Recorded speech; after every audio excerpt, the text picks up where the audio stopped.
آل محمد كما باركت على إبراهيم وعلى آل إبراهيم إنك حميد مجيد. அன்பார்ந்த இஸ்லாமிய சகோதர சகோதரிகளே, ஹிஜ்ரி வருடம் 1447 ஆண்டின் தலைப்பாக நாம் மாநபியும் மரிசுல் ஈமானும் எனும் தலைப்பிலே சில விடயங்களை பார்த்து வருகிறோம். அந்த வகையில் இன்று இந்த ஹிஜ்ரி ஆண்டின் கடைசி வியாழக்கிழமையாக இருக்கிறது.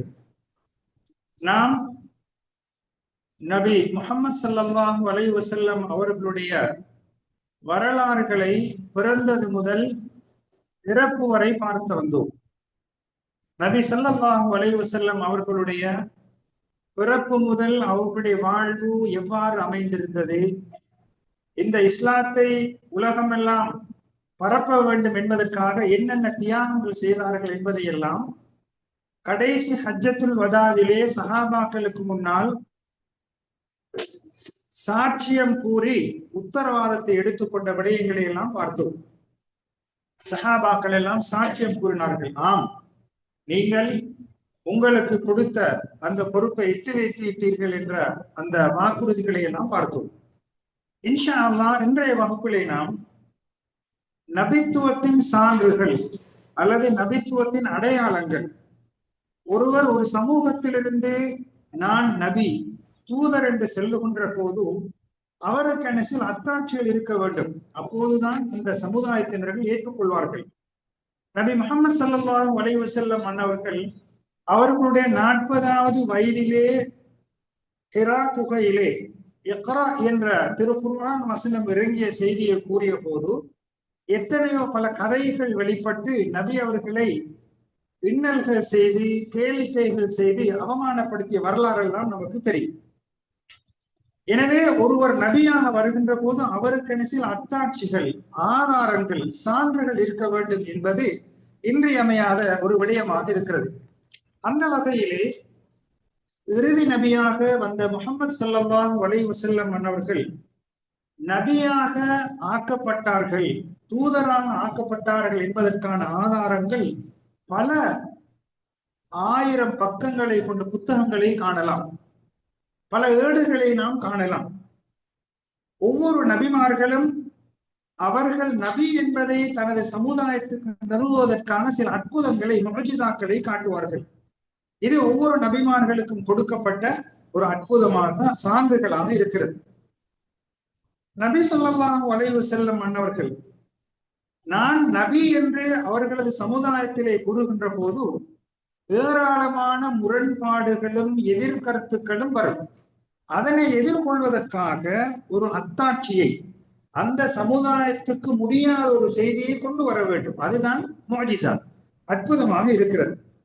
எனவே நபியை புறக்கணிக்கக்கூடியவர்களுக்கு முன்னால் அவர்களுடைய அந்த சவாலை எதிர்கொள்வதற்காக, நான் நபி என்பதை உண்மைப்படுத்துவதற்காக பல ஆதாரங்களை அல்லாஹ் நபிமார்களுக்கு கொடுத்து வந்தார்.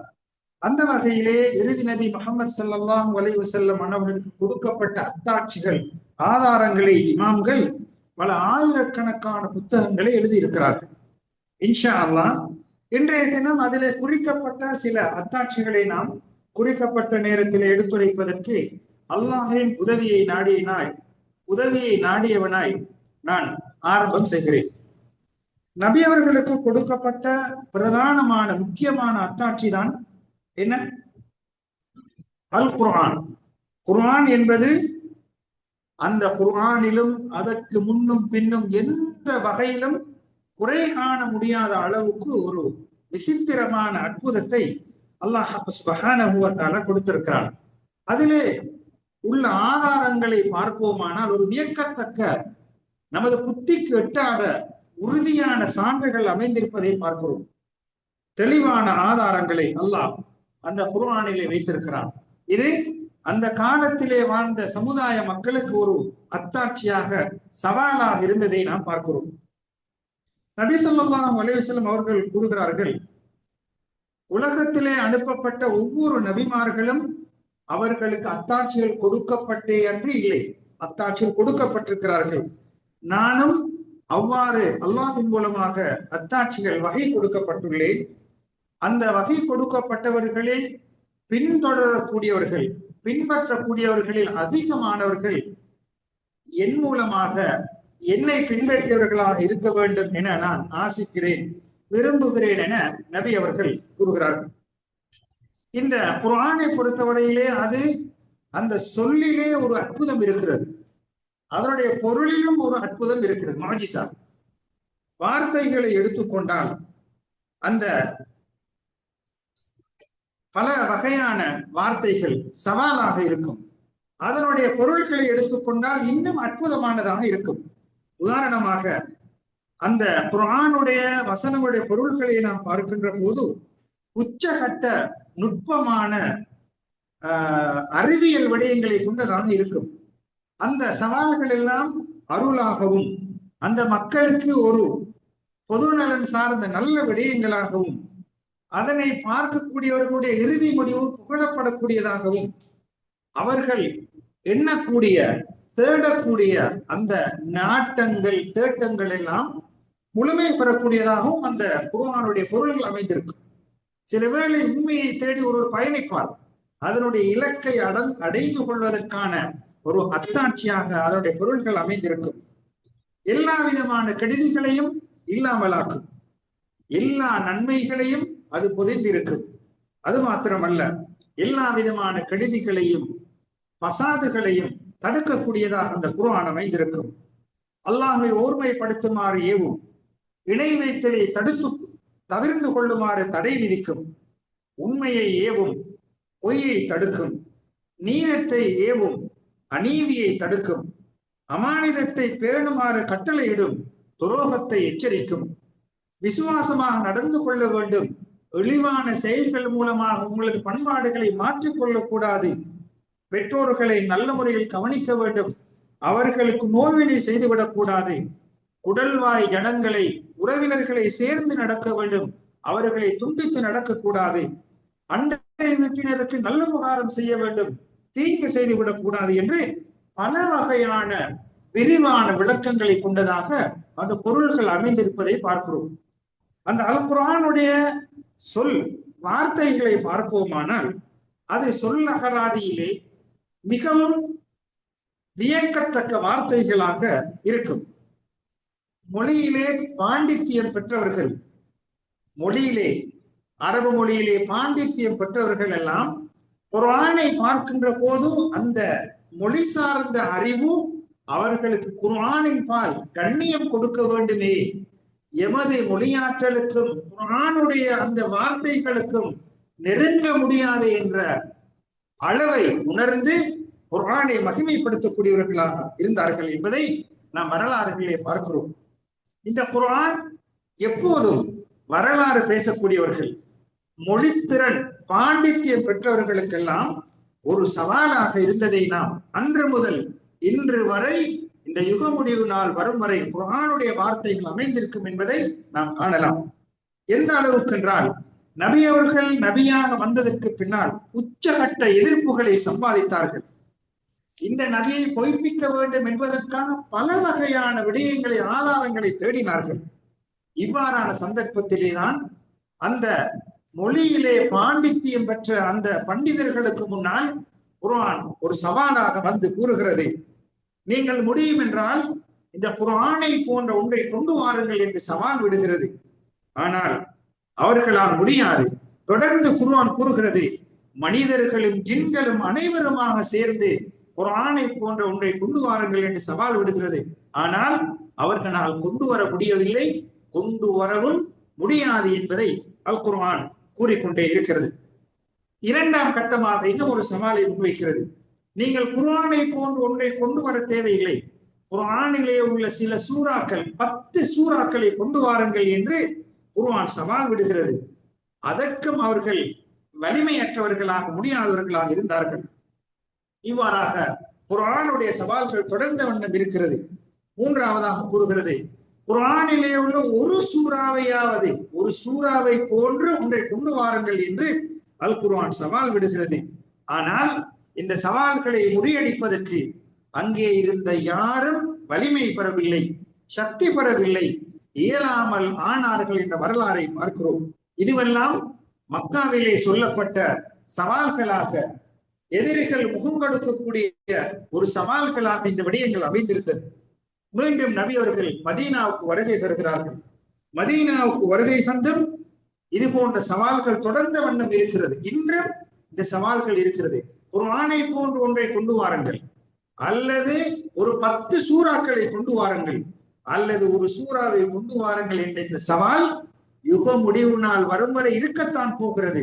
யாராலும் அதனை முறியடிக்க முடியாத அளவுக்கு அந்த அல் குர்ஆன் வலிமை மிக்கதாக ஒரு அற்புதமாக அமைந்திருப்பதை பார்க்கிறோம். மதீனாவிலே வந்து நபி ஸல்லல்லாஹு அலைஹி வஸல்லம் அன்னவர்கள் இதே குர்ஆன் வசனம் தான் ஓதப்பட போகிறது. அங்கே ஒரு வார்த்தை கூறப்படுகிறது என்றால், உங்களுக்கு இப்பவும் கொண்டு வர முடியாது, இதற்கு பின்னாலும் உங்களால் கொண்டு வர முடியாது என்ற அந்த வார்த்தையை வருவதற்காக அரபு மொழி வழக்கிலே ஒரு வார்த்தை பயன்படுத்தப்படும். அதாவது லன், அதாவது உங்களால் முடியவே முடியாது. சில வேளை இப்போது முடியாது, பல வருடங்களுக்கு பின்னால் முடியும் என்று இருக்கும். ஆனால் மதீனாவிலே இந்த சவாலை உங்களுக்கு முறியடிக்க முடியாது என்றால் வலன் தஃபாலு, உங்களுக்கு செய்யவே முடியாது என்று அங்கே இயலாமையையும் அவர்களது பலகீனத்தையும் குர்ஆன் நமக்கு பரம் சாட்டுகிறது. இவ்வாறாக இந்த சவால்களை முன்வைத்து நபி ஸல்லல்லாஹு அலைஹி வஸல்லம் அன்னவர்கள் அந்த குறைஷி காபிர்களுக்கு மத்தியிலே இஸ்லாத்தின் பால் அழைப்பு விடுத்துக் கொண்டே இருந்தார்கள். ஆனால் அந்த உறுதியான சவாலின் மூலமாக யாரும் அதனை முறியடிக்க முடியாத அளவுக்கு இந்த குர்ஆன் படைப்பினங்களுக்கு ஒரு அத்தாட்சியாக, ஆதாரமாக, சான்றாக இருப்பதை பார்க்கிறோம். எனவே நபி அவர்களுக்கு கொடுக்கப்பட்ட முதலாவது முஅஜிஸத் என்ன? குர்ஆன். இரண்டாவதாக அவர்களுடைய பிறப்பு, வளர்ப்பு, நடத்தை. நபி அவர்கள் பிறந்த முறை, பிறக்கும் போது தந்தையை இழந்திருந்தார்கள். பிறந்து 6 வயதில் தாயை இழந்தார்கள். அனாதையாக ஆடுகள் மேய்த்து ஒரு தனிமையிலே வாழ்ந்த நபி அவர்களுடைய வாழ்வு என்பது ஒரு அற்புதம். அவர்களுடைய வளர்ப்பு என்பது ஒரு அற்புதம்.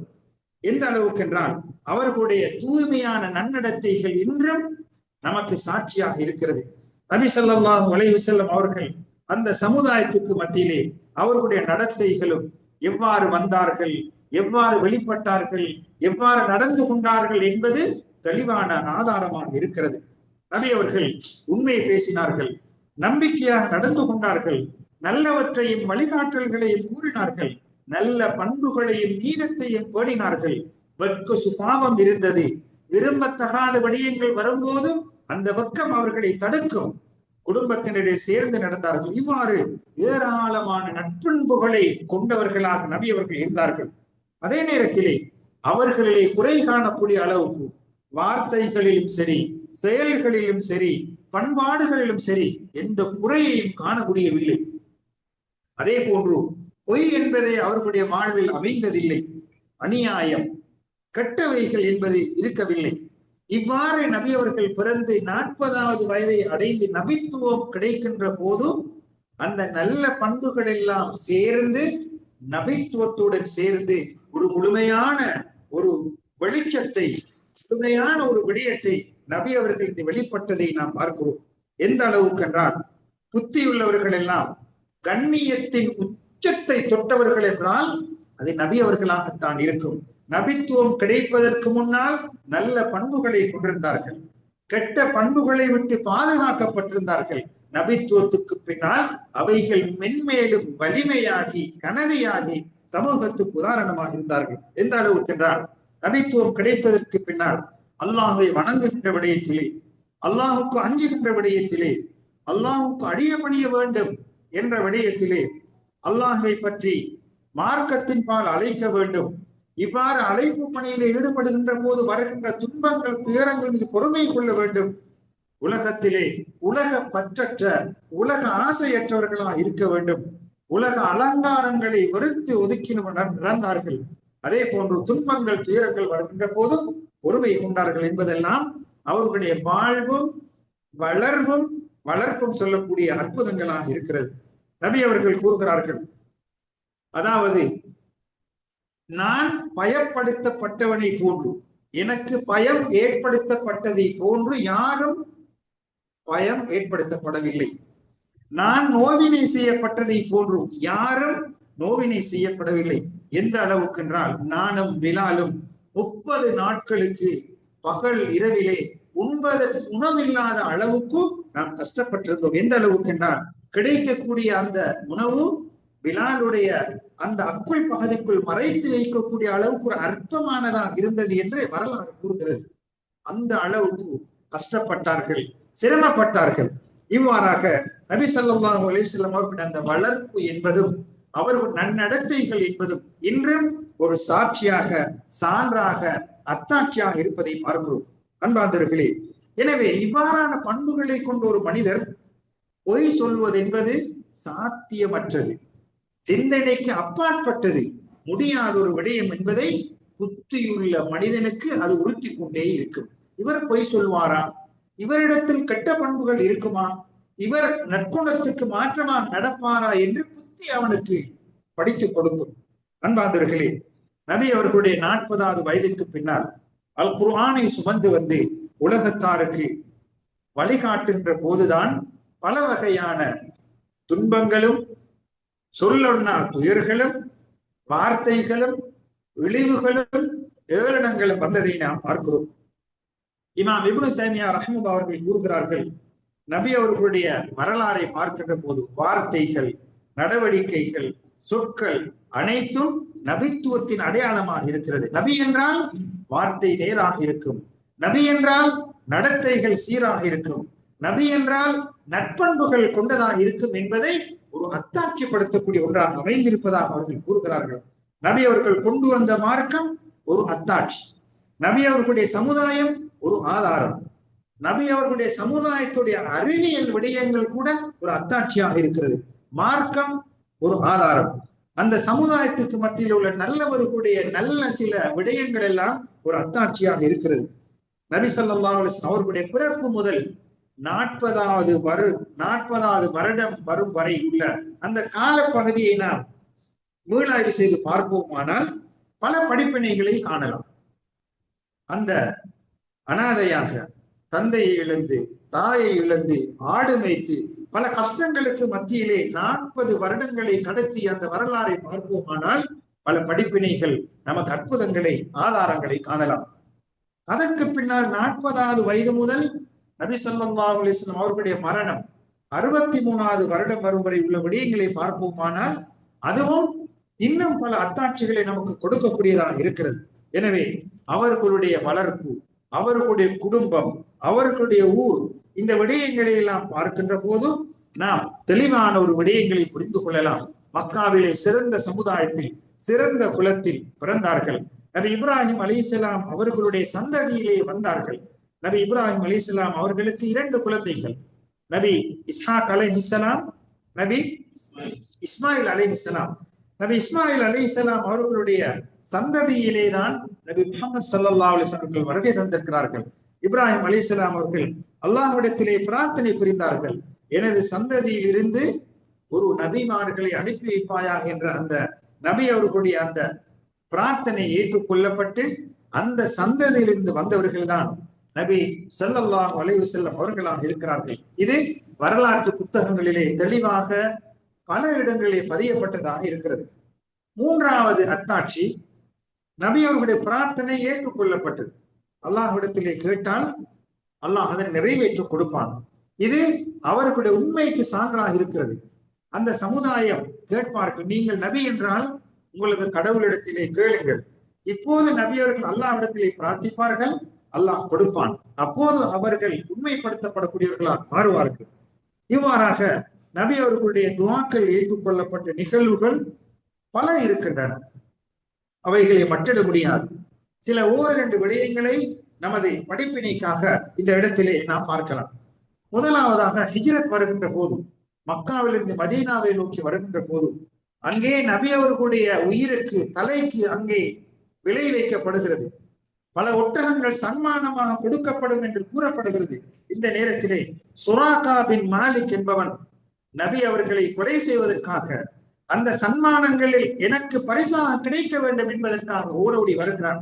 இடையிலே வருகின்ற போது நபி ஸல்லல்லாஹு அலைஹி வஸல்லம் அன்னவர்களும் அபூபக்கர் ரலியல்லாஹு அவர்களும் மதீனாவை நோக்கி பயணித்துக் கொண்டிருக்கிறார்கள். இப்போது அவன் கூறுகிறான், நான் உங்கள் இருவரையும் பார்க்கிறேன், எனக்கு எதிராக நீங்கள் பிரார்த்தனை புரிந்திருக்கிறீர்கள், எனக்கு எதிராக உங்களது ரப்பிடத்திலே பிரார்த்தனை புரி என்று ஏளனமாக கூறுகிறான். நபியவர்கள் பிரார்த்திக்கிறார்கள். அவனுடைய குதிரை அந்த பூமியிலே ஒரு உசும்புதல் ஏற்பட்டு மோதி ஒரு தடம் புரளக்கூடிய ஒரு நிலை ஏற்படுகிறது. நபி ஸல்லல்லாஹு அலைஹி வஸல்லம் அன்னவர்கள் அல்லாஹ்விடத்திலே பிரார்த்தனை புரிந்தார்கள். அந்த சுராக்காவுடைய தீங்கிலிருந்து இவர்கள் பாதுகாக்கப்பட்டார்கள் என்ற வரலாறை நாம் பார்க்கிறோம். அடுத்ததாக அபூ ஹுரைரா ரலியல்லாஹு அவர்கள் தனது தாயிடத்திலே இஸ்லாத்தை பற்றி கூறுகிறார்கள். ஆனால் தாயோ அதற்கு வேறு விதமான வார்த்தைகளை கூறி மகனை கவலைப்படுத்துகிறார்கள். இந்த நேரத்திலே மிகவும் கவலை தோய்ந்தவர்களாக நபி அவர்களிடத்திலே வருகை தந்து எனது தாயை நேர்வழியின் பால் அழைத்தேன், ஆனால் தாயோ மாற்று கருத்துடன் இருக்கிறார் என்று கூறிய போது நபி அவர்கள் பிரார்த்தித்தார்கள், அல்லாஹும்ம ஹதி உம்ம அபீ ஹுரைரா, அபூ ஹுரைராவுடைய தாய்க்கு யா அல்லாஹ் நேர்வழி கொடுப்பாயா என்று கூறிய போது நபி ஸல்லல்லாஹு அலைஹி வஸல்லம் அவர்களுடைய அந்த பிரார்த்தனையின் மூலமாக அபூ ஹுரைரா ரலியல்லாஹு அவர்களுடைய தாய் இஸ்லாத்தை ஏற்றுக்கொண்ட வரலாறை அபூ ஹுரைரா ரலியல்லாஹு அவர்கள் நபி அவர்களிடத்தில் வந்து கூறுகிறார்கள், யா ரசூலல்லாஹ் அப்ஷிர், நன்மாராயம் கூறுங்கள், உங்களது துஆவின் மூலமாக அல்லாஹ் உங்களுக்கு பதிலளித்து விட்டான், எனது தாய் நேர்வழி பெற்று விட்டார் என்று அல்லாஹ்வை புகழ்ந்து அல்லாஹ்வை போற்றி சுக்ரு செய்த வரலாறை நாம் பார்க்கிறோம். அடுத்ததாக ஜாபிர் ரலியல்லாஹு அவர்கள் கூறக்கூடிய ஒரு செய்தி, அதாவது நாம் யுத்தத்திலே பயணித்துக் கொண்டிருந்தோம், எனது ஒட்டகையோ களைப்பினால் மிகவும் வலிமை குன்றி ஒரு பலவீனமாக இருந்தது. இதனை நபி அவர்களிடத்திலே கூறிய போது நபி ஸல்லல்லாஹு அலைஹி அவர்கள் அதற்காக பிரார்த்தனை புரிந்தார்கள். அதற்கு பின்னால் அந்த ஒட்டகம் அதாவது சக்தியுள்ள வலிமை மிக்கதாக மாறியதாக வரலாறு கூறுகிறது. நபி அவர்கள் கேட்கிறார்கள், கைஃப தரா பஹீரக், இப்போது உனது ஒட்டகம் எவ்வாறு இருக்கின்றது என்று கேட்டபோது, கது அஸாபத் பரக்கத்துக, உங்களது துஆவுடைய பரக்கத் அதனை எத்திக் கொண்டது என்று கூறி புகழ்ந்ததை பார்க்கிறோம். அதே போன்று நபி ஸல்லல்லாஹு அலைஹி வஸல்லம் அவர்கள் மழை இல்லாமல் மக்கள் எல்லாம் கஷ்டப்படுகின்ற போது வறட்சியான காலத்திலே மர இலைகள் எல்லாம் சிவந்து விடும், காய்ந்து விடும், கால்நடைகளுக்கு தண்ணீர் குடிக்க முடியாத அளவுக்கு மிகவும் கஷ்டத்தில் இருக்கும். இந்த நேரத்தில் நபி ஸல்லல்லாஹு அலைஹி வஸல்லம் அவர்கள் ஜும்மாவிலே குதுபா பிரசங்கத்திலே இருக்கின்ற போது இந்த விடயம் சொல்லப்படுகிறது. நபி அவர்கள் அல்லாஹ் மஸ்கினா அல்லாஹ் மஸ்கினா என்று இருகரம் ஏந்தி அல்லாஹ்விடத்திலே பிரார்த்தனை புரிந்தார்கள், யா அல்லாஹ் எங்களுக்கு மழையை கொடுப்பாயாக என்று. எந்த அளவுக்கு என்றால் அடுத்த வெள்ளிக்கிழமை வரும் வரை அந்த மழை தொடர்ந்து பெய்ததாக வரலாறு சொல்கிறது. அடுத்த வெள்ளிக்கிழமை வந்து சஹாபாக்கள் கூறுகிறார்கள், யா ரசூலல்லாஹ், மழை அதிகரித்து எங்களது கால்நடைகளுக்கும் விவசாய நிலங்களுக்கும் பாதிப்பு ஏற்பட்டு விட்டது, அல்லாஹ்விடத்திலே மழையை நிறுத்துமாறு பிரார்த்திங்கள் என்று கூறிய போது நபி அவர்கள் எவ்வாறு பிரார்த்தித்தார்கள் என்றால், அல்லாஹும்ம ஹவாலைனா வலா அலைனா, எங்கள் மீது இந்த மழையை பாதிப்புள்ளதாக ஆக்கிவிடாமல் எங்களுக்கு சூழால் ஆக்கி விடுவாயாக, அதாவது புற்பூண்டுகள் முளைக்கக்கூடிய அல்லது தண்ணீர் சேமிக்கக்கூடிய இடங்கள் ஆக்கி விடுவாயாக என்ற கருத்துப்பட நபி அவர்கள் பிரார்த்தித்தார்கள். நபி அவர்கள் இந்த சஹாபாக்கள் நிலையை பார்த்து குடும்பங்கள் குறித்த வரலாறு, மழையை கேட்டார்கள், மழை கிடைத்தது, மழையை தவிர்க்குமாறு கேட்டார்கள். நபி அவர்களோ மழை வேண்டாம் என்று பிரார்த்தனை புரியவில்லை, இந்த மழை எங்களுக்கு பாதிப்பு இல்லாத விதத்திலே எங்களுக்கு சூழால் ஆக்குவாயா என்று பிரார்த்தித்தார்கள். அந்த துஆ ஏற்றுக்கொள்ளப்பட்டதாக வரலாறுகளை காணலாம். அன்பார்ந்தவர்களே, அபுல் அப்பாஸ் அல் குர்துபி அவர்கள் கூறுகிறார்கள், இவ்வாறு நபி அவர்களுடைய துஆ ஏற்றுக்கொள்ளப்பட்ட ஏராளமான சந்தர்ப்பங்கள் இருக்கிறது. அவைகளை நாம் மட்டிட்டு இதுதான் இவ்வளவுதான் என்று கூறிவிட முடியாத அளவுக்கு அதிகமாக இருக்கிறது. அடுத்ததாக நபி அவர்களுடைய அந்த அற்புதங்களில் சான்றுகளில் ஒன்றுதான் சந்திரன் இரண்டாக பிளந்தது. இது அவர்களுக்கு கொடுக்கப்பட்ட ஒரு அத்தாட்சியாக ஆதாரமாக இருக்கிறது. அதாவது மனிதர்களுடைய புத்திக்கு அப்பாற்பட்ட ஒரு அதிசயமாக இருக்கிறது. இந்த சந்திரன் பிளந்தது என்பது அல்லாஹ் சுப்ஹானஹு வ தஆலா நபி அவர்களுக்கு அத்தாட்சியாக கொடுத்தான் என்பதை குர்ஆனும் கூறுகிறது. பல சஹாபாக்கள் நேரடியாக கூறுவதை நாம் காணலாம். அப்துல்லாஹ் பின் மஸ்ஊத், அனஸ், இப்னு அப்பாஸ், இப்னு உமர், ஹுதைஃபா, அலி, ஜுபைர் பின் மத்ஆம், இவ்வாறாக ஏராளமான சஹாபாக்கள் ரலியல்லாஹு அன்ஹும் ஜமீஅன், அனைவரையும் அல்லாஹ் புரிந்து கொள்ள வேண்டும். அல்லாஹ் இவ்வாறான சஹாபாக்கள் இதனை நேரடியாக கண்டார்கள். சந்திரன் பிளந்தது என்பது நபி அவர்களுக்கு அத்தாட்சியாக கொடுக்கப்பட்ட விடயம். அனஸ் ரலியல்லாஹு அன்ஹு கூறுகிறார்கள், மக்கா வாசிகள் அவர்களை அழைத்து அல்லாஹ்வுடைய அத்தாட்சிகளை பாருங்கள் என்று அந்த சந்திரன் பிளந்ததை காட்டினார்கள். அதே போன்று நபி ஸல்லல்லாஹு அலைஹி வஸல்லம் அவர்கள் சஹாபாக்கள் இருக்கின்ற போது ஒருமுறை சந்திரன் இரண்டாக பிளந்து ஒரு பகுதி மலைக்கு பின்புறமாகவும் இன்னும் ஒரு புறமாகவும் இருந்ததாக வரலாறு கூறுகிறது. நபி அவர்கள் அதனை அத்தாட்சியாக காட்டி கூறினார்கள், பாருங்கள். அதற்கு பின்னால் அதையும் பார்த்து ஈமான் கொள்ளாத சமூகமும் இருந்தார்கள். ஆனால் ஏராளமானவர்கள் இஸ்லாத்தை ஏற்றுக்கொண்ட வரலாறுகளை நாம் பார்க்கிறோம். இவ்வாறாக நபி ஸல்லல்லாஹு அலைஹி வஸல்லம் அவர்களுக்கு இது போன்ற அத்தாட்சிகள் கொடுக்கப்படும் போது சிலர்கள் கூறினார்கள், இது சூனியம், ஒரு வித்தை, கண்கட்டி வித்தை என்று கூறினார்கள். அவர்களை அழைத்து நேரடியாக காட்டப்பட்டது. அப்போது அவர்கள் கண்ணினால் அந்த சந்திரன் பிளந்த அந்த மஞ்சள் நிறத்தை கொண்ட அந்த நிறத்தில் காண்கிறார்கள். அதற்கு பின்னால் வந்த சஹாபாக்கள், அந்த பார்த்த மக்கள் கூறினார், ஆம், நாம் நேரடியாக கண்டோம், இது சூனியம், வித்தைகள் கிடையாது என்று கூறி அவர்கள் இஸ்லாத்தை ஏற்றுக்கொண்டார்கள். அதே போன்று நபி அவர்களுக்கு கொடுக்கப்பட்ட அத்தாட்சிகளில் உள்ளதுதான், உணவு ஒரு சொற்பமானதாக இருக்கும், ஆனால் அதிலே பரக்கத், அபிவிருத்தி மிகவும் விசாலமானதாக அமைந்திருக்கும். நபி ஸல்லல்லாஹு அலைஹி வஸல்லம் அவர்கள் அவர்களுடைய வாழ்விலே பல விடயங்கள் அமைந்திருக்கிறது. அதற்கு முன்னால் நபி அவர்கள் இந்த மதீனாவுக்காக பிரார்த்தனை புரிந்திருக்கிறார்கள். உணவுக்கு முன்னால் இந்த மதீனாவுக்காக, மதீனாவுடைய அபிவிருத்திக்காக துஆ செய்திருக்கிறார்கள். அதாவது சில சஹாபாக்கள், அபூபக்கர் ரலியல்லாஹு அன்ஹு, பிலால் ரலியல்லாஹு அன்ஹு, ஆமிர் இப்னு ஃபுஹைரா, ஹிஜ்ரத்துக்கு வழிகாட்டியாக இருந்தவர்கள், இவ்வாறு பலர் நபி அவர்களுக்கு முறைப்பட்டார்கள், எங்களுக்கு ஒரே நோயாக இருக்கிறது, எங்களுக்கு சஞ்சலமாக இருக்கிறது என்று மதீனாவை பற்றி முறையிட்ட போது நபி ஸல்லல்லாஹு அலைஹி வஸல்லம் அவர்கள் இந்த சஹாபாக்களுடைய முறைப்பாட்டை கேட்டு அல்லாஹ்விடத்திலே இவ்வாறு பிரார்த்தனை புரிகிறார்கள் என்றால், அல்லாஹும்ம ஹப்பிப் இலைனா அல் மதீனா, மதீனாவை எங்களது நேசத்துக்குரியதாக ஆக்கி வைப்பாயாக. கமா ஹப்பத்த மக்கத, எவ்வாறு மக்காவை நேசத்துக்குரியதாக ஆக்கினாயோ அதனை போன்று அல்லது அதனை விட அதிகமான நட்பு கொண்டதாக, நேசம் கொண்டதாக மதீனாவை ஆக்கி வைப்பாயாக என்று பிரார்த்திவிட்டு கூறினார்கள், ஆரோக்கியத்தை கொடுப்பாயாக.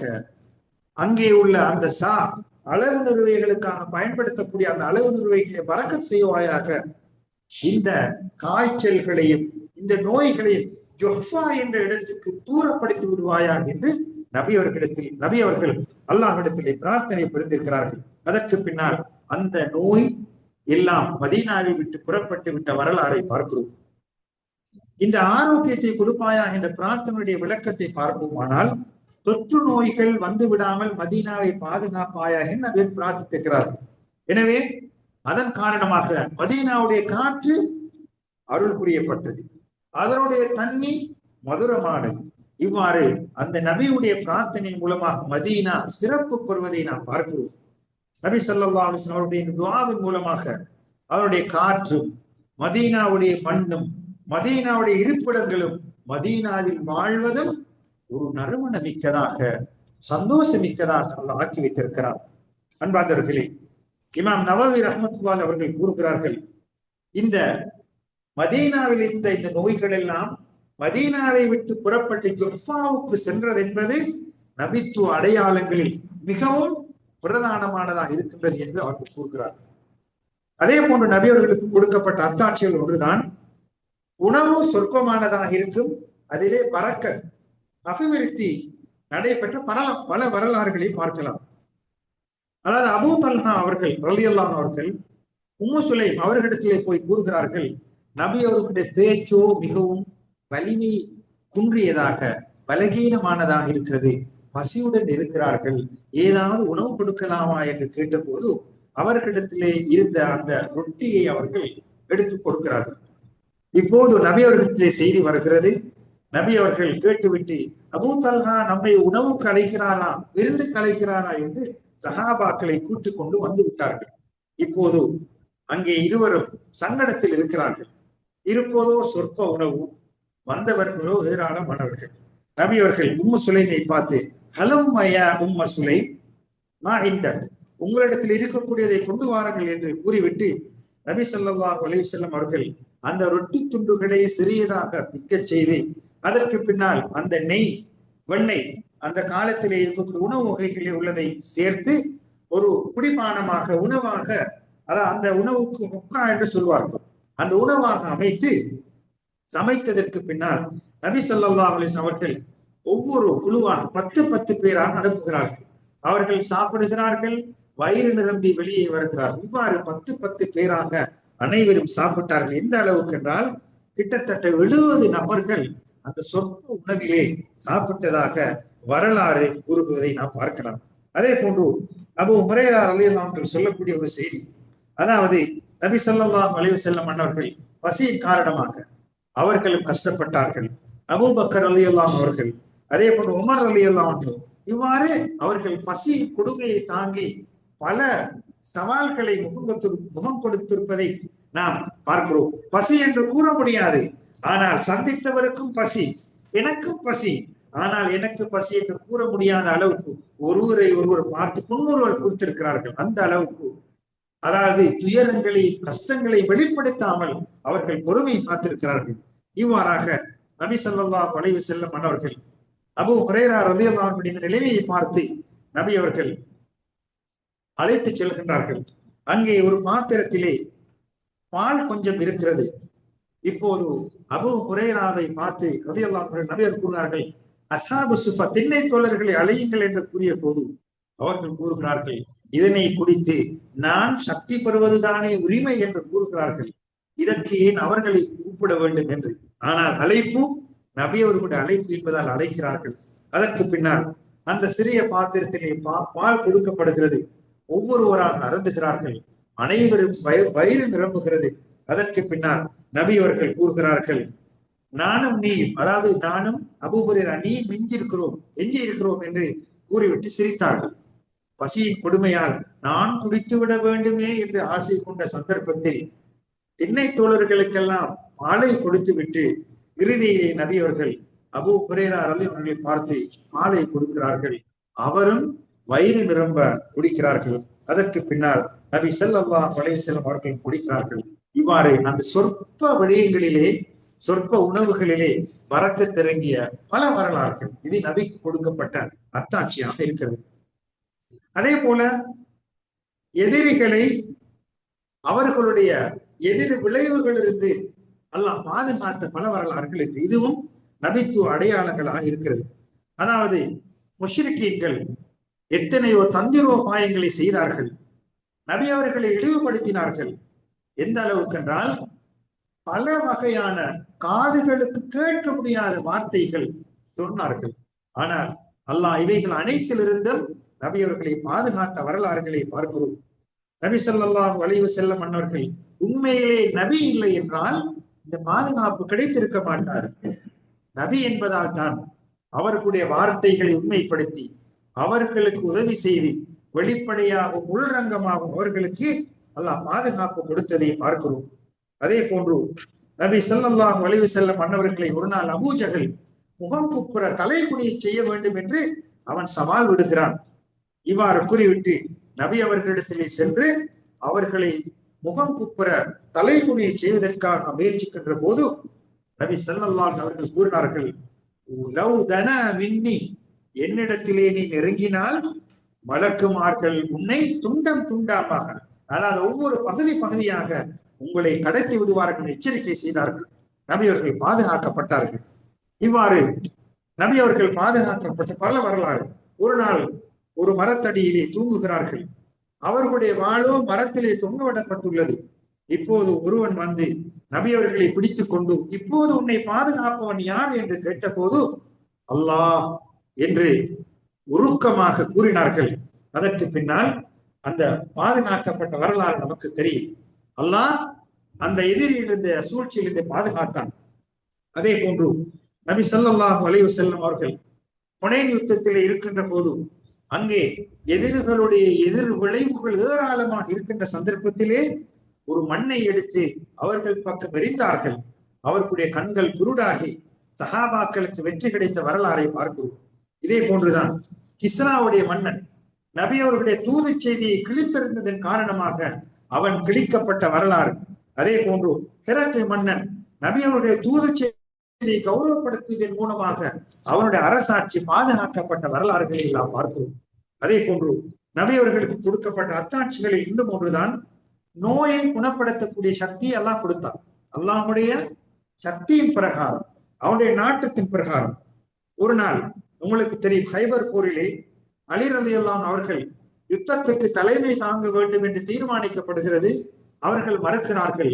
எனது கண் வலியாக இருக்கிறது, கண் நோயுடன் இருக்கிறேன் என்று கூறிய போது நபி ஸல்லல்லாஹு அலைஹி வஸல்லம் அவர்களுடைய கண்ணிலே உமிழ்நீரை துப்பி பிரார்த்தனை புரிந்தார்கள்.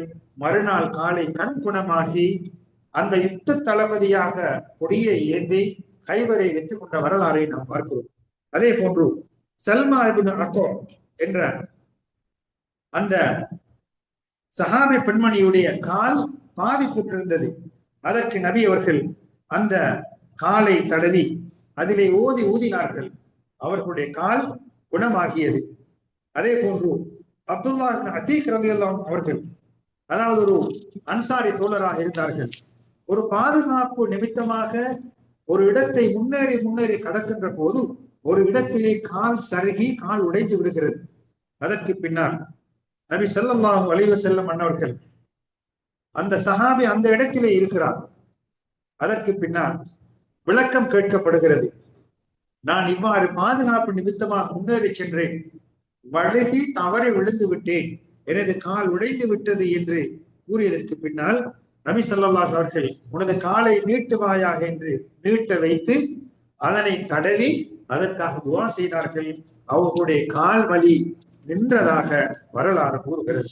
அன்பார்ந்தவர்களே, இவ்வாறு நபி அவர்களுக்கு கொடுக்கப்பட்ட அத்தாட்சிகள் ஏராளம். அல்லாஹ் சில கண்ணுக்கு புலப்படாத மறைமுகமான சில விடயங்களே ஆதாரங்களை கொடுத்தான். உதாரணமாக நபி ஸல்லல்லாஹு அலைஹி வஸல்லம் அவர்கள் எழுத படிக்க தெரியாதவர்களாக இருந்தார்கள். முன்னைய வரலாறுகளை பற்றி அறியாதவர்களாக இருந்தார்கள். ஆனால் அவர்கள் சொல்லக்கூடிய விடயங்கள் எல்லாம் ஒரு அற்புதமானதாகவும் ஒரு வியக்கத்தக்கதாகவும் இருந்ததை நாம் வரலாறுகளை பார்க்கிறோம். அல்லாஹ் சுப்ஹானஹு வ தஆலா அறிவித்து கொடுத்தார். அல் குர்ஆனின் மூலமாக கண்ணுக்கு புலப்படாத செய்திகளை எல்லாம் அறிவித்து கொடுத்த வரலாறுகளை பார்க்கிறோம். நபி அவர்கள் அல்லாஹ்வை பற்றி கூறினார்கள், மலக்குமார்களை பற்றி, அல்லாஹ்வுடைய அரிசியை பற்றி, உயர்ந்த படைப்பினங்களை பற்றி, வானங்கள் பூமிகள் அவருக்கு மேலால் பூமிக்கு கீழால் உளவிகளை பற்றி எல்லாம் நபி அவர்கள் கூறினார்கள். இவைகள் எல்லாம் பெரும் அத்தாட்சிகளாக இருந்தது. ஒவ்வொரு சமுதாயத்துக்கும் அந்தந்த நபிமார்களுக்கு கொடுக்கப்பட்ட அத்தாட்சிகளாக இவைகள் அமையப்பட்டிருப்பதை பார்க்கிறோம். நபி ஸல்லல்லாஹு அலைஹி வஸல்லம் அவர்கள் முஃமின்கள் எவ்வாறு பாதுகாக்கப்பட்டார்கள், காபிர்கள் எவ்வாறு அழிக்கப்பட்டார்கள் போன்ற முன்னைய நபிமார்களுடைய வரலாறுகளில் கூறியிருக்கிறார்கள். ஆனால் இவைகள் எல்லாம் நபி ஸல்லல்லாஹு அலைஹி வஸல்லம் அவர்களுக்கு அத்தாட்சிகளாக கொடுக்கப்பட்டது. அவர்கள் சொல்லக்கூடிய விடயங்கள் எல்லாம் கேட்கக்கூடியவர்களுக்கு நேரடியாக பார்ப்பதை போன்ற ஒரு விளக்கமான தெளிவான வார்த்தைகளை நபி அவர்கள் கூறுவார்கள். பண்டைய வரலாறுகளை கூறுவார்கள். காது கொடுத்து கேட்கக்கூடியவர்கள் நேரடியாக பார்ப்பதை போன்று விளங்கக்கூடிய அளவுக்கும் அல்லாஹ் அவர்களுக்கு தெளிவையும் ஆற்றலையும் கொடுத்தான் என்பதை நாம் வரலாறுகளிலே காணலாம். அன்பார்ந்தவர்களே, அதே போன்றுதான், அதாவது பின்னர் வரக்கூடிய காலத்திலே ஜிஹாத் என்பது உருவாக்கப்படும் என்ற செய்தியை மக்காவிலே கூறினார்கள். ஆனால் ஜிஹாத் என்பது மதீனாவுக்கு வருகை தந்ததற்கு பின்னால் தான் அந்த ஜிஹாத் நபி அவர்களுக்கு கடமையாகின்றது. ஆனால் முன்கூட்டி சொல்லப்பட்டது, அல்லாஹ் அறிவித்து கொடுத்தான். அதே போன்று பத்ர் யுத்தத்திலே வெற்றி கொள்ளப்படுவீர்கள் என்ற செய்தியும் முன்கூட்டியே அறிவிக்கப்படுகிறது. ஹுதைபியா உடன்படிக்கையிலே அந்த ஒரு இக்கட்டான நிலை, அந்த ஹுதைபியா உடன்படிக்கை என்பது வெளிரங்கமாக பார்க்கின்ற போது முஸ்லிம்களுக்கு பாதகமாகவும் காபிர்களுக்கு சாதகமாகவும் இருந்தது. ஆனால் அதற்கு பின்னால் நபி அவர்கள் வெற்றி கொள்ளப்படுவார்கள், நபி அவர்கள் வெற்றி கொள்வார்கள், பல முன்னேற்றங்கள் அடைவார்கள் என்ற செய்தியை முன்னறிவிப்பு செய்தார்கள். இவ்வாறாக ரோம் பாரசீகம் வெற்றி கொள்ளப்படும் போன்ற பல வரலாறுகளை எல்லாம் முன்கூட்டி அறிவித்திருக்கிறார். இது அல்லாஹ் அறிவித்து கொடுத்த செய்திகளாக இருக்கிறது. அதே போன்று இந்த பூமியிலே உங்களுக்கு பிரதிநிதிகளாக ஆட்சி செய்யக்கூடிய விடயங்களை ஏற்படுத்துவேன் என்று நபி அவர்கள் அல்லாஹ்வுடைய அந்த அறிவிப்பை சஹாபாக்களுக்கு கூறிய வரலாறு. நபி அவர்களுடைய மரணத்துக்கு பின்னால் சஹாபாக்கள் 4 கலீஃபாக்கள் யார்? அபூபக்கர் ரலியல்லாஹு அன்ஹு அவர்கள், உமர் ரலியல்லாஹு அன்ஹு அவர்கள், உஸ்மான் ரலியல்லாஹு அன்ஹு அவர்கள், அலி ரலியல்லாஹு அன்ஹு அவர்கள் போன்ற சஹாபாக்கள் எல்லாம் இந்த நாட்டை ஆட்சி செய்த வரலாறுகளை பார்க்கிறோம். அடுத்ததாக இன்னும் சில அத்தாட்சிகள் இருக்கின்றன. அவைகளை சுருக்கமாக நான் கூறி நான் நமது வகுப்பை முடிப்பதற்கு முயற்சிக்கின்றேன். நபி ஸல்லல்லாஹு அலைஹி வஸல்லம் அவர்கள் வெள்ளிக்கிழமை மேடையிலே வெள்ளிக்கிழமை பிரசங்கம் செய்வதற்காக ஈச்ச மரத்திலான ஒரு குன்று இருந்தது, அதாவது மெம்பர் மேடை. ஒரு அன்சாரி பெண்மணி நான் அதை ஒரு பலகையினால் ஒரு மெம்பர் செய்து தரவா என்று கேட்ட போது அதை நபி அவர்கள் அனுமதித்தார்கள். அந்த மெம்பர் வந்ததற்கு பின்னால் அந்த ஈச்ச மர குன்றிலான மெம்பர் அதை நபி அவர்கள் விட்டு விட்டார்கள். நபி அவர்கள் குத்துபா பிரசங்கம் செய்கின்ற போது அந்த நபி அவர்கள் ஏறு குத்துபா செய்த அந்த ஈச்ச மரத்திலான அந்த மெம்பர் அணுங்கியதாகவும் கவலைப்பட்டதாகவும் வரலாறு கூறுகிறது. நபி அவர்கள் மிம்பரிலே இருந்து அதனை தடவி அமைதிப்படுத்திய வரலாறை பார்க்கிறோம். நபி அவர்கள் கொடுக்கப்பட்ட அத்தாட்சிகள்.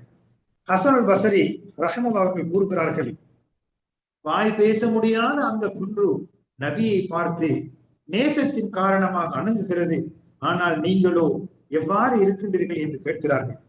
அதே போன்று நபி அவர்களுக்கு கொடுக்கப்பட்ட அத்தாட்சி ஒன்றுதான், ஒட்டகம் நபி அவர்களிடத்திலே முறைப்பாடு செய்தது.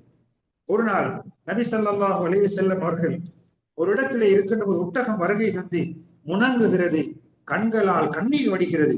நபி அவர்கள் அந்த ஒட்டகத்தை கையினால் தடவி அந்த ஒட்டகத்தை மௌனிக்க செய்துவிட்டு இந்த ஒட்டகத்தின் சொந்தக்காரன் யார் என்று அவரை அழைத்து அந்த அன்சாரி தோழருக்கு அல்லாஹ்வை பயந்து கொள், இந்த ஒட்டகத்துக்கு உரிய சக்திக்கு மேலால் வேலை கொடுத்து விடாதே என்று அவர்களுக்கு ஆலோசனை கூறி அறிவுரை கூறிய வரலாறை பார்க்கிறோம்.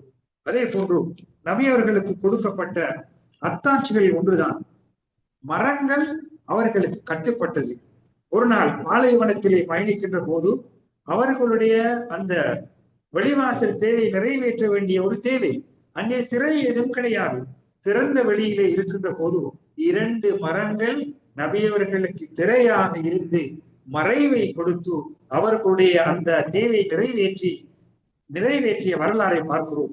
நபி அவர்கள் அந்த 2 மரங்களுக்கும் கட்டளையிடுகிறார்கள், 2ம் நபி அவர்களுக்கு கட்டுப்படுகிறது. அதே போன்று கற்கள் நபி அவர்களுக்கு சலாம் சொல்லி இருக்கிறது. நபி ஸல்லல்லாஹு அலைஹி வஸல்லம் அவர்கள் பல விடயங்களை கூறியிருக்கிறார்கள், அதாவது காய்ந்த விடயங்கள், கற்கள், இதே போன்று பல விடயங்கள் அல்லாஹ்வை துதிக்கின்றன என்ற வரலாறுகளை எல்லாம் பார்க்கிறோம். எனவே வாய் பேச முடியாத விடயங்கள் நபி அவர்களுக்கு கட்டுப்பட்டிருக்கிறது என்ற வரலாறு அவர்களுக்கு கொடுக்கப்பட்ட அத்தாட்சியாக இருக்கிறது.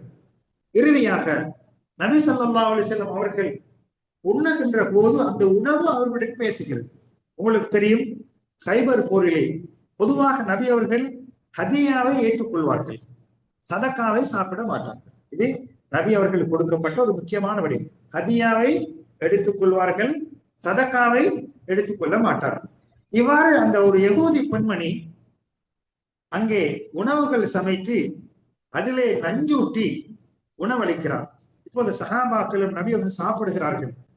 அந்த நஞ்சூட்டப்பட்ட இறைச்சியை சாப்பிட்டு பிஷ்ர் இப்னுல் பரா இப்னு மஅரூர் அல் அன்சாரி என்ற தோழர் இறந்து விடுகிறார். நபி அவர்கள் உடனடியாக சாப்பாட்டை நிறுத்துங்கள், உங்களது கைகளை உயர்த்துங்கள் என்று கூறினார்கள். அந்த உணவு என்னிடம் சொன்னது இதிலே நஞ்சூட்டப்பட்டுள்ளது என்று அந்த உணவு நபி அவர்களிடத்திலே முறைப்பாடு செய்த வரலாறு. அதற்கு பின்னால் அந்த பெண்ணை அழைத்து எதற்காக இவ்வாறு செய்தாய் என்று கேட்டபோது, நீங்கள் நபி என்றால் உங்களை அது பாதுகாக்கும், ஒரு அரசர் என்றால் நீங்கள் அழிந்து போகலாம் என்ற ஒரு கருத்தை கூறிய போது நபி அவர்கள் சஹாபாக்களிடத்திலே கூறி அந்த பெண்மணி நஞ்சூட்டிய பெண்மணி கொலை செய்யப்பட்ட வரலாறு நமக்கு தெரியும். நபி அவர்களுடைய மரணத்தின் இறுதி காலத்திலே அந்த ஹைபர் போரிலே அந்த நஞ்சூட்டப்பட்ட உணவின் தாக்கம் நபியவருடைய மரணத்துக்கும் ஒரு சான்றாக காரணமாக இருந்திருக்கிறது என்ற வரலாற்று குறிப்பையும் நாம் வரலாறுகளிலே காணலாம். உணவும் நபி அவர்களிலே பேசி இருக்கிறது. அதே போன்று நபி அவர்களுடைய விரல்களுக்கு மத்தியிலே நீர் ஊற்று பெருக்கெடுத்து ஓடி இருக்கிறது. அதாவது நபி ஸல்லல்லாஹு அலைஹி வஸல்லம் அவர்கள் ஹுதைபியா உடன்படிக்கையிற போது அங்கே தண்ணீர் பற்றாக்குறை இருந்தது. நபி அவர்களிடத்தில் ஒரு சிறிய பாத்திரம் இருந்தது. அதன் மூலமாக உணவு எடுப்பார்கள். சஹாபாக்கள் முறையிட்டார்கள், எங்களிடத்திலே தண்ணீர் இல்லை, உணவு எடுப்பதற்கு குடிப்பதற்கு தண்ணீர் இல்லை என்ற போது நபி ஸல்லல்லாஹு அலைஹி வஸல்லம் அவர்கள் அந்த சிறிய பாத்திரத்திலே அவர்களது கைகளை வைத்து அதற்காக அவர்கள் நபி அவர்கள் பிரார்த்தனை புரிந்தார்கள். அவர்களுடைய அந்த சிறிய பாத்திரத்தின் ஊடாக நபி அவர்களுடைய விரல்களின் ஊடாக தண்ணீர்கள் பீறிட்டு ஓடியதாக வரலாறு கூறுகிறது. இதன் காரணமாக சஹாபாக்கள் கூறுகிறார்கள், நாம் தண்ணீரை குடித்தோம், உது செய்தோம். எந்த அளவுக்கு என்றால் 1,00,000 பேர் இருந்தால் கூட அந்த தண்ணீர் எங்களுக்கு போதுமாக இருக்கும் என்று கூறுகிறார்கள். ஆனால் அந்த நேரத்திலே கிட்டத்தட்ட ஒரு 1500 சஹாபாக்கள் இருந்து அந்த சிறிய பாத்திரத்தினூடாக நபி அவர்களுடைய அந்த விரல்களூடாக தண்ணீர் பீரிட்டு ஓடி அவர்கள் பயன்படுத்திய அந்த வரலாறுகள் எல்லாம் இருக்கிறது. எனவே நபி ஸல்லல்லாஹு அலைஹி வஸல்லம் அவர்களுக்கு அத்தாட்சியாக கொடுக்கப்பட்ட ஏராளமான விடயங்கள் இருக்கிறது. குறிப்பாக ஒரு 12 விடயங்களை நாம் பார்த்தோம். அல் குர்ஆன் என்பது ஒரு அத்தாட்சி, அவர்களுடைய வளர்ப்பு என்பது ஒரு அத்தாட்சி, அவர்களுடைய துஆ ஏற்றுக்கொள்ளப்பட்டது என்பது ஒரு அத்தாட்சி, சந்திரன் பிளந்தது அத்தாட்சி, உணவிலே அதாவது மதீனாவிலே பறக்கத் இறங்கியது ஒரு அத்தாட்சி, சிறிய உணவு விரிவாக கிடைத்தது ஒரு அத்தாட்சி, எதிரிகளது பாதுகாப்பு பெற்றது ஒரு அத்தாட்சி, நோய் நிவாரணியாக நபி அவர்களை ஆக்கியது ஒரு அத்தாட்சி, மறைமுகமான சில விடயங்களை அல்லாஹ்வின் உதவி கொண்டு அறிவித்தது ஒரு அத்தாட்சி. அதே போன்று அந்த ஈச்சமர புற்று அணுகியது ஒரு அத்தாட்சி, ஒட்டகம் முறையிட்டது ஒரு அத்தாட்சி, அதே போன்று மரங்கள் வழிபட்டது ஒரு அத்தாட்சி, கற்கள் சலாம் சொன்னது ஒரு அத்தாட்சி, உணவு பேசியது ஒரு அத்தாட்சி, அவர்களுடைய விரல்களுக்கு இடையிலே நீர்